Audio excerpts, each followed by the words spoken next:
guys, so I'm sorry. That took longer than I wanted it to take. I guess, I started to read a little bit. Oh, first things first. If you know me, which I think only Michael and Chris do, you probably know that I'm not nervous doing these types of things, but I do have a tendency to speak fast. So if I do, just be like, yo, slow down, because I know that English is not everyone's first, well, not most of your first languages here. When Michael first asked me to do this, I kind of looked into what this was a little bit, and I was like, why should I be doing this? Because I guess a lot of you guys are, let's say, creative, so like, artists or photographers or I don't know, maybe musicians, something like this, but more creative. I, in my opinion, don't really have a creative bone in my body. I can't sing, I can't draw, I can't play any music. But I guess in talking to you today about my restaurant and my experience with it, I guess there was a creative process there. Maybe it's not, artistic per se, but I think it's something that you guys hopefully can relate to. So a little bit of background about myself. I've been here in Prague. It's going to be 13 years in July 1st. Be July 1st, 2011 was the first day I stepped foot in the city. I moved here from Rochester, New York, which is about an hour east of Buffalo, New York. I lived around the United States, East Coast. I lived in Boston for a lot of my childhood. Lived in Florida briefly.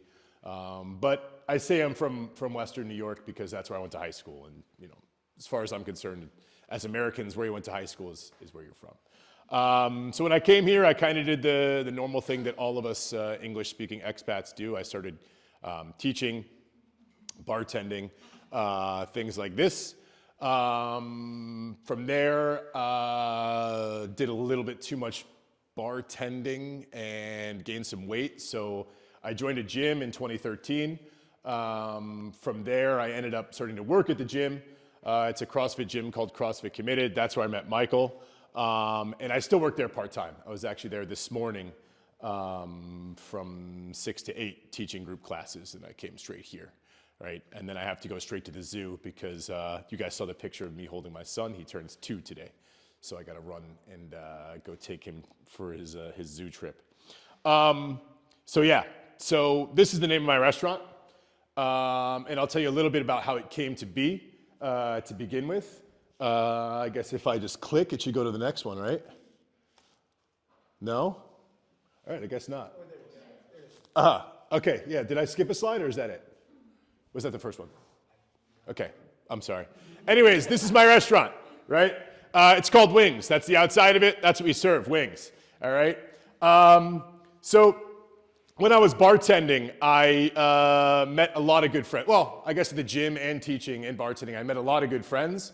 But one of the main friends that I met, come on, is a person you're going to see in a second on the next slide. If it works, this could be a disaster.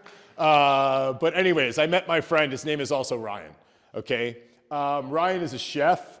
Him and I bartended together. He's actually like a trained chef, like worked in restaurants and things like that. And one of my big hobbies was always cooking, right? So I always cooked. There it is. Here's Ryan, right? And here's also Ryan, and here's us with our kids. Our sons were born 17 days apart 2 years ago, right? About less than a year after we started the restaurant, so that was interesting. Anyways, Ryan's wife works in marketing, digital marketing. My wife works in finance. So COVID hit, right? Him and I, restaurant shut down, gym shut down. We were sitting at home for about 2 or 3 weeks. Our wives were fine with that. And then they both were like, you guys got to fucking do something, right? Because they were going nuts. So him and I had always talked about doing something together. So basically, I grew up in Western New York. I saw a severe lack of buffalo wings in the city because I love spicy food and I love buffalo wings. So him and I started experimenting with making different types of sauces, actually on my balcony at my apartment during COVID. He brought over a fryer from his catering business and we were making wings for me, him, and our wives on the weekends. From there, it kind of went from that as COVID started to loosen up a little bit. This is summer 2020. We invited a couple friends to come over and get some wings. And then from there, it turned into one of our friends saying, hey, they're loosening up the COVID restrictions. I have a bar that doesn't have a kitchen, but we have a courtyard and we're allowed to be in the courtyard. Would you guys be interested in doing a pop-up? Great, so we did that. That led to pop-ups at breweries, at other gyms, at the park, different things. So we started doing pop-ups in the summer of 2020. It ended up being pretty successful.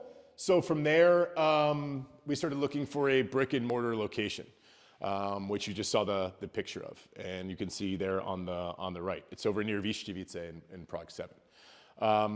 And yeah, basically we opened, right? The original idea was to do a takeaway spot. Not much else, just have a kind of a counter with takeaway. But it's kind of morphed into something completely different, which is what I'm going to talk about more starting now. Before I kind of get into, let's say, the meat and potatoes of this speech, I just kind of want to stress it. In my opinion, I don't think we're really doing anything special. We're not reinventing the wheel. I own a chicken wing place. It's a sports bar. It's not, I didn't invent this. But I feel like even if you're doing something that's quote unquote not original, you can still be creative and still kind of make it your own. And I feel like the lessons that I've learned doing this and continue to learn as I go through this process, maybe be able to help by conveying these. Hopefully, maybe someone here, someone that watches it eventually will take one of these lessons and apply it to their creative process or any type of process, right? Some of these lessons can be applied to, relationships, your regular job, whether, like I said earlier, you're a photographer, musician. If you have some vision of what you're trying to do, hopefully, my experience can help you. Maybe that would be kind of, something you could take away from it. If nothing, hopefully you're mildly entertained, at least. And then I guess best case scenario for me, you're like, I wasn't really interested in what he had to say, but I kind of want to try that restaurant. So you come over and maybe get some food. So lessons that I learned. Number one, can you go to the next one? Sorry, I'm gonna ask Michael to be my assistant. Number one, okay, I always wanted to own a place like this, have a bar, and it kind of was almost like a not a dream, but you hear that kind of quote, like, if you do something you'll love, you never work a day in your life. That's, for lack of a better term, that's fucking bullshit, right? It is a job, okay? You can see this. We had to do the full build out. I selfishly put myself in this. Ryan did like 90% of this shit work, right? I just kind of showed up and was like, hey man, you need a coffee, you need a beer, you want me to grab you lunch? But I had to put myself in and take some credit. But it is a job. There's lots of things that are difficult when you're trying to, achieve something or start it, not just a business, but whatever you're doing. So, for us, it was fine. Oh, no, back. Yep. For us, it was, the build out, finding a place, right? Sourcing restaurant equipment, finding an electrician to come in and certify everything. Just lots of stuff like this, right? And kind of one of the things I learned through this is that you can't look at it negatively, right? You have to kind of look at these things in a positive light, right? Just because I felt like at first I was getting really frustrated.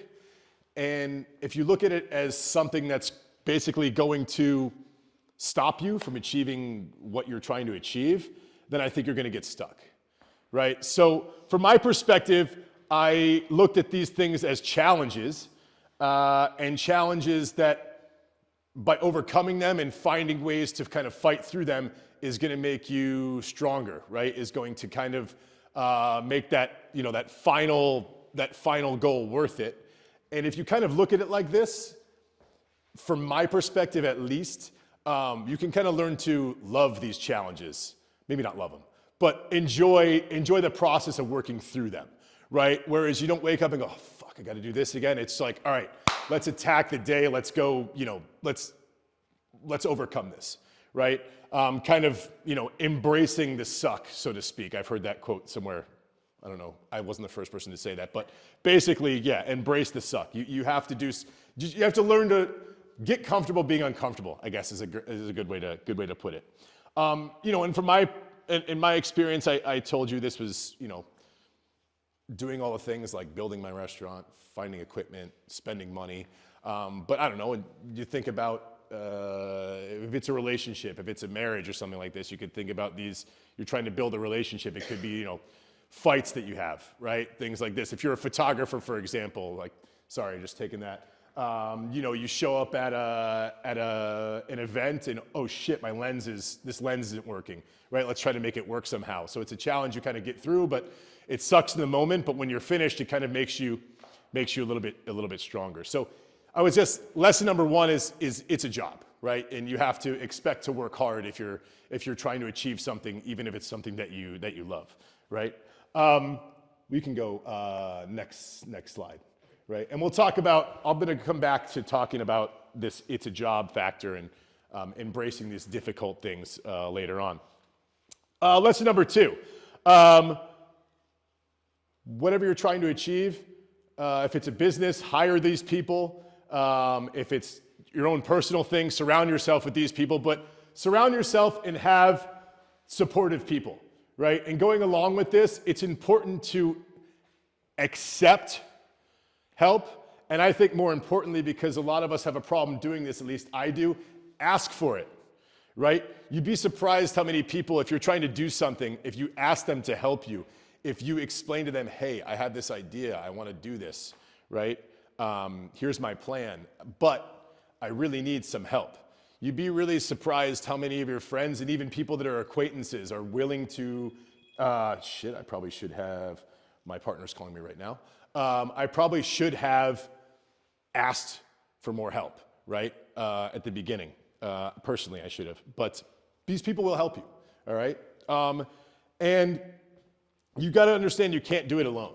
And it's stupid to think that you can, right? And if you think of all the successful people, probably that you know personally in your life, or even, let's say famous successful people, there's always some sort of support system, right? So even if somebody's completely individual, like I don't know, I'm sure that even, somebody that's like an artist, a painter who is very successful, probably has a supportive, husband, wife, boyfriend, girlfriend, or at least best friend or something like this to help them along the way, right? In my case, it's my staff, it's my partner, and it's really, really good to make sure that you hire the right people and people that are going to support what you're doing, right? One thing I'm very thankful for is it's very, very difficult for us to find employees, and we'll get into that why in a little bit, but our employees, for the most part, the ones at least that last, okay, kind of support our mission and support our vision of what our place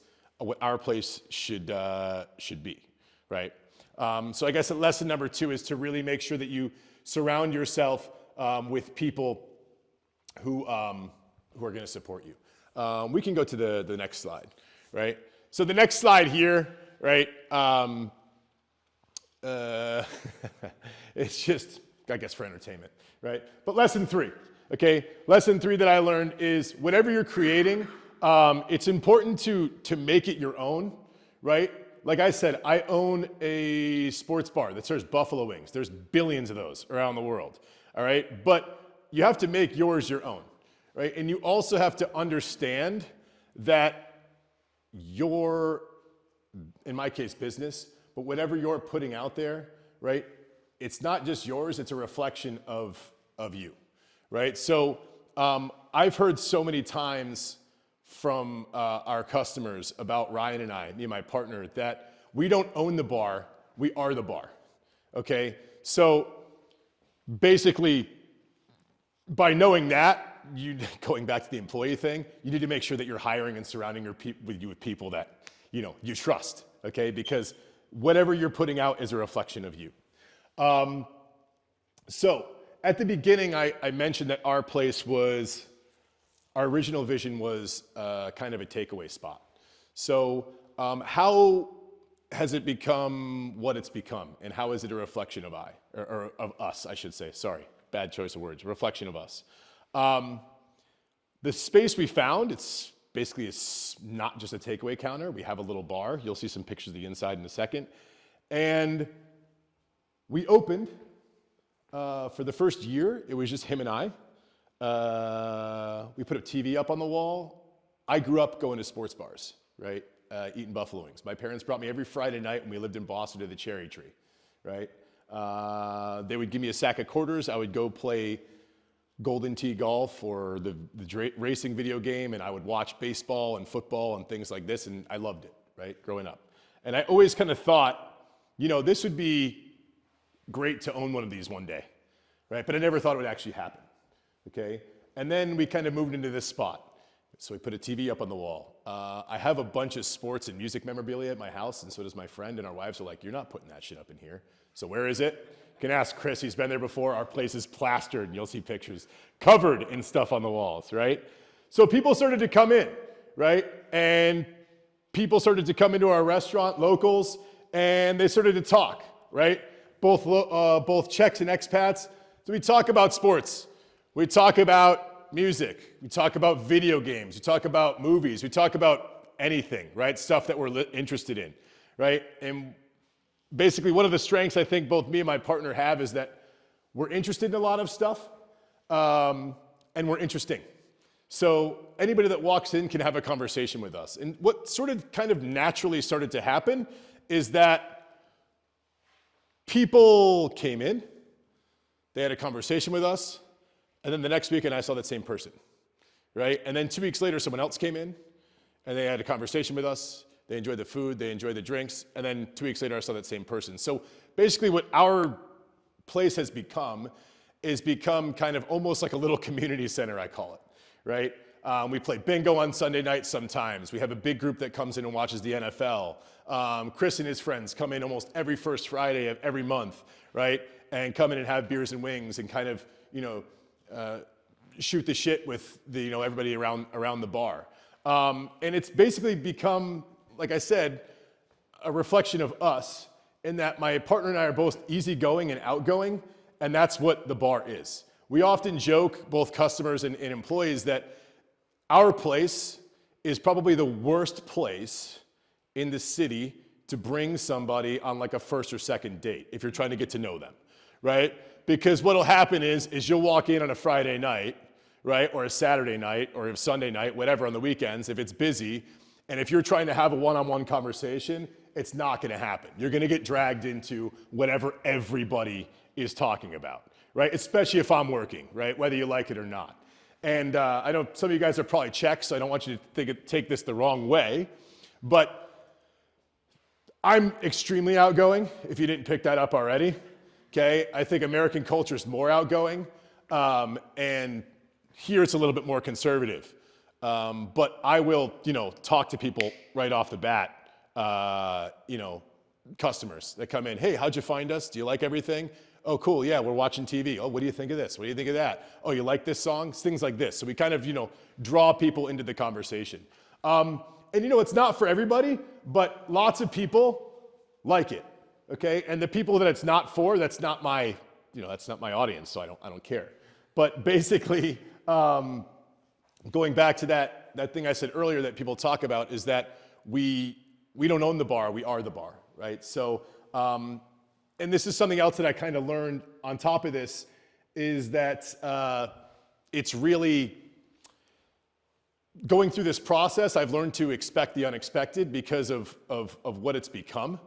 I didn't expect it to become this kind of, like I said, community center. I've been invited to 3 weddings by people at the bar. Gone to 1, okay? I've been asked by my patrons at the bar, hey, are you working Saturday? No. Oh, great. Can you watch my kid for a couple hours? Right, okay? Things like this, all right? So, this is the kind of community that we've created, all right? I love it. I often see, people that met at the bar, and like, oh, I'm going to the Sparta hockey game this weekend. Oh, who are you going with? Oh, I'm going with Jeff. Oh, yeah, and they met each other at my place. So that, makes me feel good as well. And And also, you can go to the next slide, right? Because the last lesson that I kind of learned, and going back to that embrace the suck thing, is that it's worth it, right? It really is worth it in the end. You go through all these shitty times and you work really, really hard. And going back to that community thing, you can see these are pictures from inside of our place, right? That's why I said, Chris, you're almost in one of these, but I didn't have room for it, right? But yeah, we've created this community. And we have, this is a big football game watch party. This is from an arcade. We actually did a big event where I had all my regulars come to the bar, and it's kind of like a customer appreciation. We rented a bus and we went to an arcade outside of Prague, right? On May 28th, so I guess that's next month, yeah? On May 28th, I rented a bus for the Bruce Springsteen concert. There's 50 of us going from the bar, right? These are some of my staff and regulars, right? After that, we have an event in July where we're going to meet at the bar. People are going to be able to bring their families, and we're going to go to Sloppy or La Jota or one of these places and go swimming for a day. So I guess the last lesson that I learned is kind of, it's worth it, and stick with whatever you're doing for as long as you can, because there's always that kind of light at the end of the tunnel, where we went through a lot of hardships at first, whether it was financial or strain in our relationships. I'm referring to me, my partner now. Strain in our relationships with our wives, and strain in our relationships with each other. But at the end of the day, when you can look at photos like these and the memories I have and the friends I've made through this process, there is going to be some reward as long as you kind of stick with it, right? So I guess this is pretty much. I can leave with basically one more thing that is. It was actually last weekend that somebody said this, and it was one of our regulars, and this kind of sums up our place and also what makes it worth it to me perfectly. He was talking about going to watch a game. I forgot what it was, not important, but somebody else said, oh, I think this place is showing it, because he traveled all the way from Prague 6. And he said, oh, I think this place is showing it over there. And he said, yeah, but when you walk in that place, everyone doesn't turn around and go, hey.